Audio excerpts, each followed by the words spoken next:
guys, Tarke here, and having seen the upcoming improvements to Blight post, there are a few things that I'm a bit iffy on. So I've written up a massive document. I'm going to leave a link to this beneath the video, which covers all of my current issues of Blight and how I think it could be improved. If you don't watch the full video, you can just check the document, but I'm going to run through it and explain my reasoning for everything. So, to start, and I've broken stuff down into sections. So the first section, Blighted encounters in maps.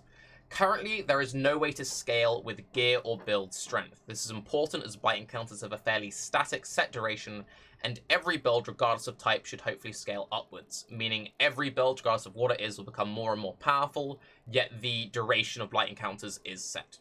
We have an instant start button. What if we had some kind of faster/slower option?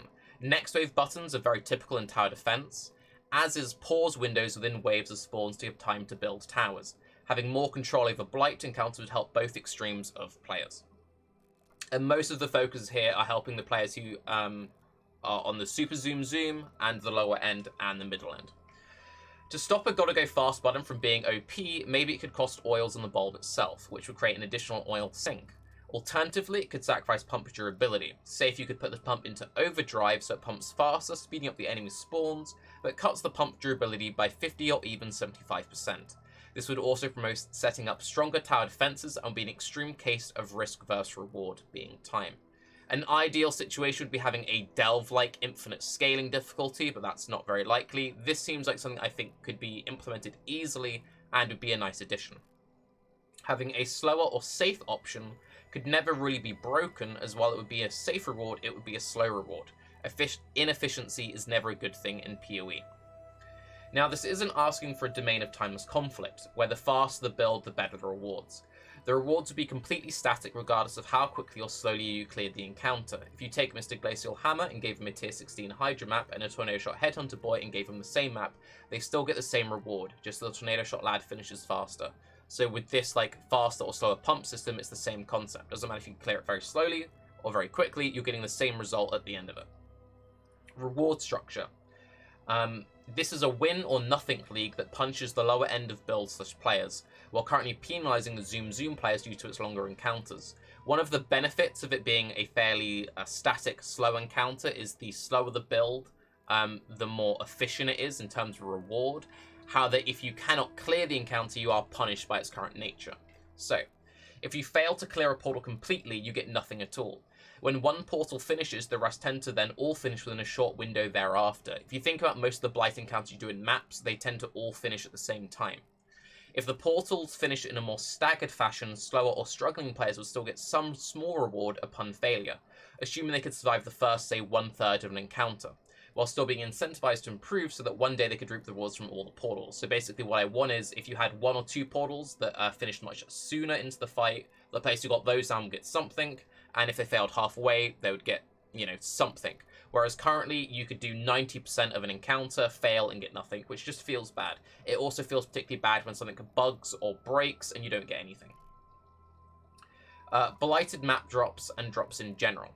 There is RNG on how many portals spawn, how many loot chests spawn from each portal, and what type of loot chests spawn themselves. The loot chests themselves are also very extreme in currency being very rewarding, and then a random armor or weapon chest being very unrewarding. You can only get Blighted maps from one set chest that has a chance to drop either oils or a Blighted map. You also cannot get oils or Blighted maps dropping from Blighted maps themselves.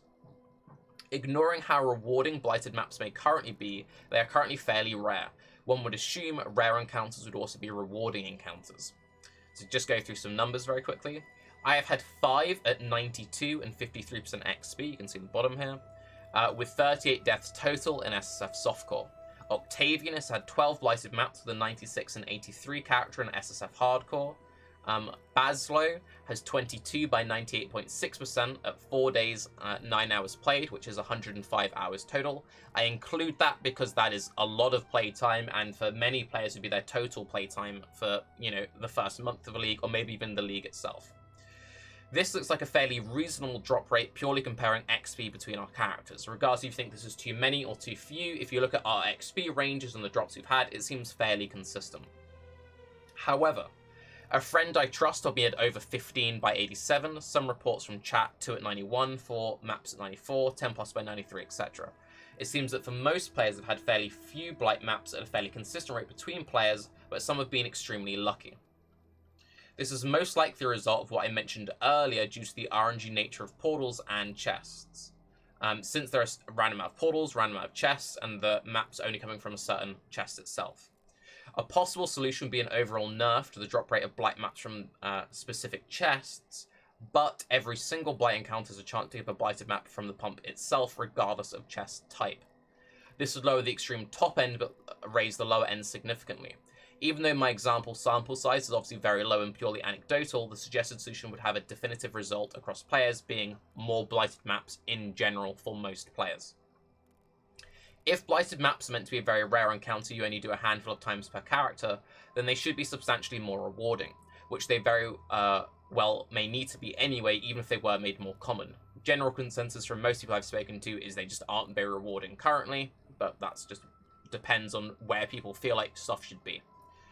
Also keep in mind we're currently in Blight League. If an encounter was ever to be too common, it would be now. At worst, the mechanic is not added to the core game, and the very fun, in my opinion, Blighted map experience is lost forever. Or it becomes incredibly rare with a 10% occurrence rate in future leagues. Hello, bestiary bosses. I would always lean on encounters being slightly too common, especially in their own league where they are the namesake. Now, we are only just reaching the end of week 1 of Blight, so bugs are to be expected. However, it is worth noting that of all of those Blighted maps I mentioned, how many have been completed without crashes? The first Blighted map I ran failed mostly due to struggling with lag in the final 20 seconds. The next 2 hard crashed and I lost all the portals. The last few have had significantly less lag since I stopped using certain towers, but all still bugged out due to invulnerable enemies. This being the invulnerable rowers. It's not a boss, but just invulnerable rowers in general, and I weren't using petrification towers or stone towers, which was mentioned in the forum announcement. Octavian has currently run 0 of his Blighted maps due to playing in hardcore and a fear of crashing. Finally, when it comes to rewards, the current anointment system is fairly hollow when it comes to Blighted maps themselves. Grimro and Cute Dog have done extensive testing of the anointed system, and from reports Grimro has told me and shared on his YouTube, it felt like a complete waste. An example being when it came to using rarer oils for lucky chest rewards. Basically, it was a combination where the chests are meant to give lucky results, and they couldn't tell at all, and it was very expensive. Without crazy buffing drop rates, potentially adding some new interesting oil recipes could be an answer. A fun one that springs to mind is all loot is corrupted, for example. An ideal world would be one where some oil combinations would increase difficulty and reward significantly. The current system is the equivalent of exalting your tier 16 maps, something no sane player would do. Most people are just going to use the cheapest, lower tier oils to just give a tiny bit of extra pack size to the maps and just leave it at that, and that's currently not a very good system. Blight mechanically. There needs to be a clear and concise mix of visual and audio triggers for boss spawns. With how powerful they are and with players often fighting multiple lanes at once, there is no excuse for there not to be a clear trigger. We learnt this lesson in Legion. Possible examples could be portal routes flashing, Cassia letting out a cry, warning sounds from the pump, etc. We should have a clear trigger when a boss spawns, ideally different triggers for different bosses, just for a bit more unique in flavour, but that's adding a lot. Regardless of the caliber of build slash player, the vast majority I've spoken to agree that most Blight encounters found in maps lean on the trivial side of things, with occasional extreme difficulty due to the RNG nature of portals and layouts. It is probably way too late for it now, but I think a lot of this has to do with the random Blight encounter generation. In my last video I talked about how procedural generation went against the Blight mechanic itself, in my opinion. Now, taking into account there are 159 maps on the Atlas, 19 being unique, leaving 140 blightable variations, each with say 7 tile sets, to handcraft a Blight encounter for each map tile set would be a total of 980 encounters. Now, asking for 980 handmade encounters is obviously excessive and unreasonable. This is especially true considering the environment and terrain teams are focused on 4.0, as stated by Jonathan and Neon on the last Baycast. However, when it comes to Blighted maps themselves, solutions for this could be having set encounters designed by devs. A few examples with numbers. Having 4 Blighted map variations for each tier of map would equal a total of 64 tile sets. Alternatively, there could simply be 5 different white, yellow, or red encounters with their own set tile sets. Or there could just be an incursion or beachhead set layout with scaling difficulty based on tier. While obviously the less layouts, the more stagnant tower defense strategies become, The current extreme RNG nature is, in my opinion, anti-fun. You have extreme occasional challenge, which, while fun and hectic, feels unfair, and the other extreme of 10 portals all spawning in a neat line with optimal tower placement being far too easy. There is a happy medium to be had, but it feels like we aren't there currently. And this is also ignoring the layouts that are instantly bricked due to bugged spawns. The actual tower defense. Towers themselves could do with some tweaking. Again, from people I've spoken to, the pattern seems to be fire, ice, minion, then the other three just kind of exist to be mostly ignored outside of the odd buffing tower. Certain towers also currently cause far more lag than others due to their VFX and actual effect on enemies. In my experience, physical stun/petrification towers are the worst offenders.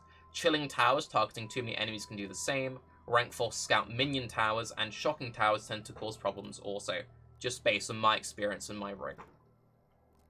A strategy that has been forming to avoid lag completely is just to spam meteor towers, which also coincidentally is a very powerful ring anointment for towers via +1 meteor and is also one of the best ways to handle the extreme tankiness of certain bosses.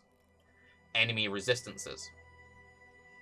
Currently, resistances don't reward smart play, as players who understand the system will just build less of X tower or upgrade fully to rank 4 towers, which ignore most resistances anyway, and punishes confused players over poorly explained mechanics. If enemies were instead weak to certain towers, that would promote players using a wider range of tower types, perhaps even ones you previously ignored. This would also reward players who engaged the mechanic. It also seems this was GGG's original system, as Chris himself mentions enemy weaknesses in the Blight trailer. The infected are unusually tough, so you'll need to build defensive towers to exploit each monster's specific weaknesses. It could have just been a misspeak, but considering these things are scripted and prepared well in advance, it suggests they probably had a weakness system originally or intended to have a weakness system.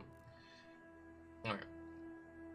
Also, enemies have extreme resistances to certain towers. This clashes with the ring anointment system. If I invest in my chilling towers range on both my ring slots, as I have, I feel bad when a Blight encounter is 80% resistant to chilling towers, rather than rewarded for investing into my preferred tower types. Nia and Jonathan also agree with the statement on Bayclast.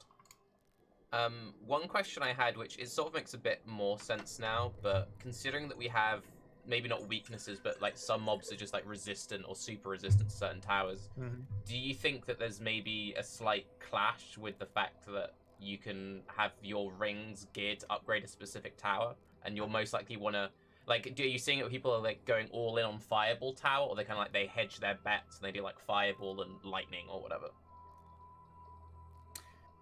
Yeah, there's a clash. You'll have to resolve that.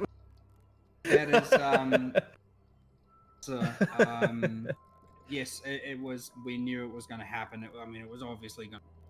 I suspect the buff tower ones will be super valuable for that reason, because Yes. they're very applicable to. They work against any weakness, but then on the other hand, they don't work if there's no place to put a buff tower in that particular layout. So, yeah, I mean, What's Jonathan saying there is, so currently I've invested fully in chilling towers, which feels great when they work. When they don't work, it feels terrible. But the buffing towers, nothing resists the buffing towers, so the buffing towers are always efficient, which means that potentially he's saying that a good system would be everyone just uses the buffing towers, or you just have the times where sometimes you feel bad. Anyway, timing. This is just a final general point. My main concern is the importance of having a clear vision on 3.9 and a working demo for ExileCon. Blight attention may be a lower priority, as we saw with the way Synthesis was handled to instead focus all in on making Legion the best league GGG could. To summarize, this is an incredibly fun league that I hope is added in some way to the core game, once it's been polished up a little, as the Blighted maps I have been able to run have been some of the most fun I've ever had in PoE. I've also heard many reports of Blight making some of the best party play PoE's ever had. Again, there'll be a link to this down below. I just wanted to make this video because I was a bit frustrated by what I think are the issues of Blight and what are the suggested issues. One thing that is very much worth mentioning, whenever they have like upcoming manifestos, they always add a bunch of things later. They could be working on solutions to half of the things I've already mentioned, but I just thought I would throw my hat into the ring. Anyway, I'm Tarke. Have a good day. Bye-bye.